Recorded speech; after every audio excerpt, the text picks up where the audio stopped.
What's up you guys, American? Welcome back to my channel. No, you grow up. So in today's video, we're going to compare the OG Playmates TMNT line to the NECA Toon line. I'm approaching it from the angle, if I could only have one Turtles line for the rest of my life, which one would I be happiest with? And that's kind of the way I want to look at this. It's not going to be a direct one-to-one comparison because let's be real, comparing figures that were made in the 80s and early 90s to figures that are made now, it's just not fair. But like I said, the one thing we can compare is the lines as a whole. So let's start off with the OG line, the Playmates line, probably one of the most popular lines of all time. If you went up to anyone in my age bracket, probably anybody 5 years younger than me and 10 years older than me, they would recognize this line. Unless you're one of those weird kids that wasn't into toys or action figures, odds are you had one of these figures as a kid if you're around my age. When I first got back into collecting, these were the main things that I wanted to collect. I wasn't even really aware of the modern scene at the times. I just knew that I wanted to get back into something. I wanted to start collecting action figures,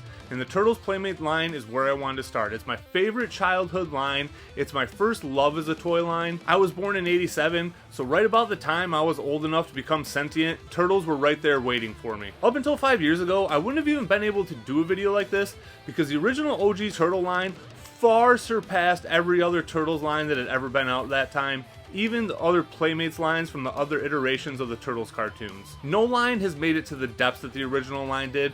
No line put out the characters, the variants, the vehicles, and the playsets like the old line did. And that's what I think this line's biggest overall strength is the sheer volume. I've never actually sat down and figured it out, but I would guess off the top of my head there's probably between 200 and 300 figures in this line, along with tons of playsets, vehicles, and other accessories that you could have gotten at the time. This is a huge edge that older toy lines have. They were small enough and cheap enough to be able to do huge playsets, huge vehicles that we don't really see much of today. When we do see them, they're usually crowdfunded or pre-ordered, and they're going to cost a pretty good chunk of your paycheck to get. I always wondered what it would be like if I never started collecting any other line and I only stuck with the original Playmates line, how big of an OG Playmates collection I could have. Like imagine if all of this was turned into Playmates figures, I'd have a pretty good chunk of it by now. But I like variation. I get sick of the same thing over and over. Not that I would ever get sick of this line per se, but I have a lot of other loves, I have a lot of other interests, and I want to have things that remind me of that too. Another huge plus on this line is just the overall creativity and originalness that went into everything. So at the time, most action figure lines were pretty straightforward. You kind of just had your main line, and that's all you really got for figures. G.I. Joe was probably one of the first brands to really start pumping out subline figures, but the Turtles took that and really ran with it. They had so many cool sublines, and I know they're not for everybody. I know a lot of people only like the original main line. Yeah, there's definitely some figures that are some duds, but with how many figures they pumped out and how fast they were pumping them out, there's bound to be a dud here and there. But all the sculpts, the colors, everything that went into this line, it's just so reminiscent of the late 80s and early 90s.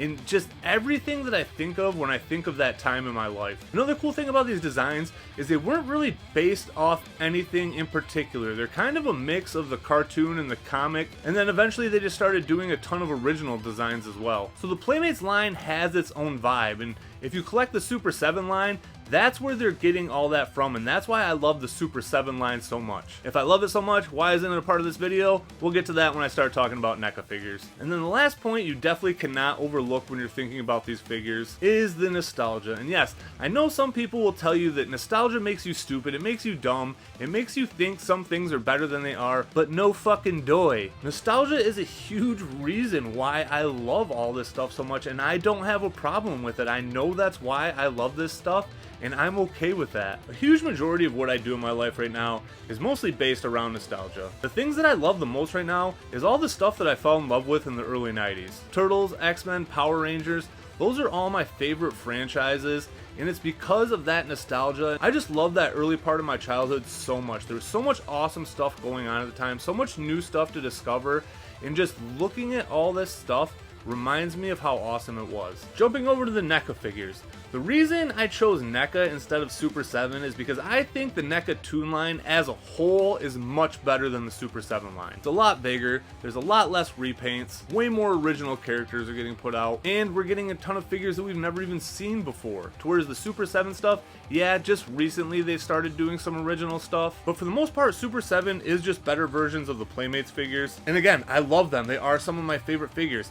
as a whole, if I had to just choose one figure individually, I would probably pick Super 7 figures over NECA figures. Like, if I could only have one Raph figure for the rest of my life, it would probably be the Super 7 Raph figure. But if we're talking about just being able to keep a whole line, I think I would much rather keep my entire NECA collection at this point than my Super 7 collection. The third video I ever did was comparing and contrasting NECA and Super 7. I wasn't drawing a line in the sand trying to make you choose. I love both of those lines, but the one thing about Super 7 is the thing that I love about them is just how awesome each individual figure is. But with NECA, I just look at it and I see it as being way greater than the sum of its parts. The display I'm building for my NECA Toon line is my favorite out of every display that I have. They're giving us all kinds of characters we've never gotten. They're giving us versions of characters we've never gotten before. I mean, after all these years, this is the first time we've ever actually gotten accurate figures to the original OG cartoon. And that cartoon's amazing. Yeah, we had the Playmates line to go along with it, but like I said earlier, those figures were kind of their own thing to where now we are getting figures that fit perfectly with that cartoon. And I think that's an area where NECA could possibly shine over Playmates. NECA might not ever get to the total amount of figures that Playmates reached, but without even counting, I'd say at this point they've probably put out more original characters. With the Playmates line, you have your mainline figures, but it's only probably between 50 and 60. Again, I've never actually tallied them all up, but it's really not that many. The bulk of that line is in the subline characters. So at the end of the day with that display, you're really going to end up with a ton of turtles, which again, I'm not trying to dog it, I'm just in my comparison mode right now. So as far as world building goes, I feel like the NECA Toon line kind of trumps them in that department. The NECA Toon figures are damn good and they just keep getting better. Looking at the first Turtles compared to the second Turtles, they've made huge leaps and bounds with that line, and I'm very excited to see where it goes from here. Getting back to something I said earlier, they're giving us dioramas, they're giving us playsets, but they're not really giving us anything like the Playmates line did. I'm assuming they'll announce the sewer layer soon. They put out the street diorama a couple different times, but I'm gonna be honest with you, I'm not really a huge fan of that diorama. I've passed on it twice because honestly, I don't really think it's that cool. The sewer layer I'm definitely gonna go all in on. I am a big fan of how that looks. And I do have the NECA Party Wagon pre-ordered as well, and I'm very excited to get that thing in hand, especially after seeing the revised version. But out of everything I mentioned, the only thing that's actually been put out up to this point is the street diorama. So that's definitely an area where Playmates trumps NECA. There is a lot more you can get in terms of the playsets and the vehicles, which again, I did hit on earlier. Another area that makes modern collecting a little bit more of a pain in the ass is just trying to acquire these figures. Anytime there's a drop now, I get so stressed. I know I'm gonna end up getting everything, so I don't even know why I get as stressed as I do. I've been able to find everything at retail up to this point. Honestly, it does keep getting easier, but I still have that level of stress. It's not fun. I don't like it. I hate Haulathon, CollectorCon, any of these stupid events that they do. I just want to be able to easily obtain these figures, and that's why I like some of the other lines, like the arcade line when they had that going. It was nice that I could just pre-order the figures, and that is one area that I do like about Super 7, is I just order them. Yeah, it takes them forever to get here, but there's no stress in it. With Playmates figures, yeah, you are gonna have to take your time hunting everything down, but if you just want your normal basic figures, you can hop on eBay and find about everything you want. I'd say the majority of figures complete will range from $10 to $30, and then you're gonna have a ton that are above that too, that are a little bit more rare. Complete turtles are probably gonna cost you a little bit. Complete Shredder is going to cost you a little bit, but pretty much all the other characters you can probably get complete for under 30 bucks. If you don't care about getting all of their accessories with them, you can get them even cheaper. And I know they're a lot crappier, I know they're made of cheaper plastic, but Playmates is still pumping out these molds, and they're actually getting a little bit deeper into it than they have been in the past. Yeah, some of the figures don't come with accessories, like that Mutagen Man was a huge swing and a miss. But if you want to get your turtles for cheap, they're going to be a little off color, they're going to be a little bit cheaper plastic. You can get these figures for like 12 bucks a pop, if not cheaper, brand new. So even though it's not technically Playmates OG, it is still the Playmates figures. You can still get those feels, and it's still probably going to be a lot less stressful than shopping for NECA figures is. So what does this all boil down to? If I had to pick my line that I would have for the rest of my life, which one would I pick? Even though I'm more excited about the NECA Toon line, it is my favorite line that I collect, I definitely know there is a little bit of recency bias involved there. For the most part, it's easier to get excited about new things that you've seen for the first time as opposed to things that you've seen a million times in the past. That doesn't mean I'm not excited to get Playmates figures, but every time NECA makes new announcements, I just get so pumped. I just wonder what figures are going to come next, and for the most part, I've been pretty damn happy with their choices. They look amazing. It's my favorite display.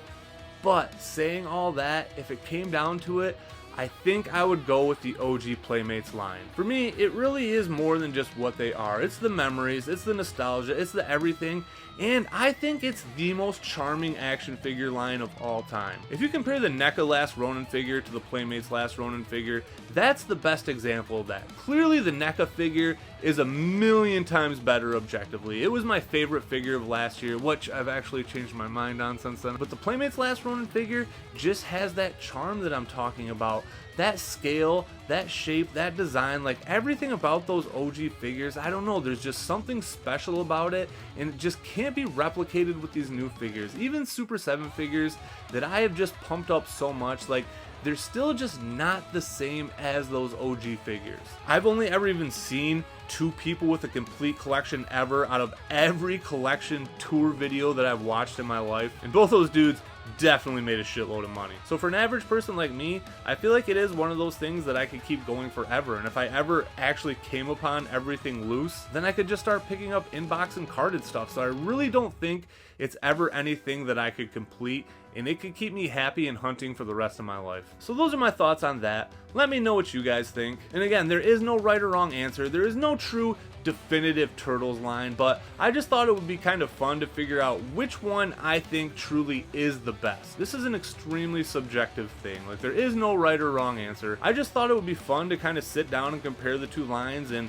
think about if somebody put a gun to my head and said I could only keep one line, which would be the one I would keep. And for the most part, I went with my gut. Thank you guys for watching. Thank you guys for listening. Thank you to all my subscribers. Thank you guys for sticking around, liking, commenting, doing all the stuff you do to just make this community awesome. I don't want to jinx myself, but I just want to keep saying it. Like, I have an awesome community. The community that I've cultivated on here has just been so amazing, and that's my favorite part about all of this. I just really appreciate you guys, and I appreciate how cool you are in the comments section. So just keep it up. We have a lot more fun to come. Take it easy, be safe, and I'll catch you guys later. Peace.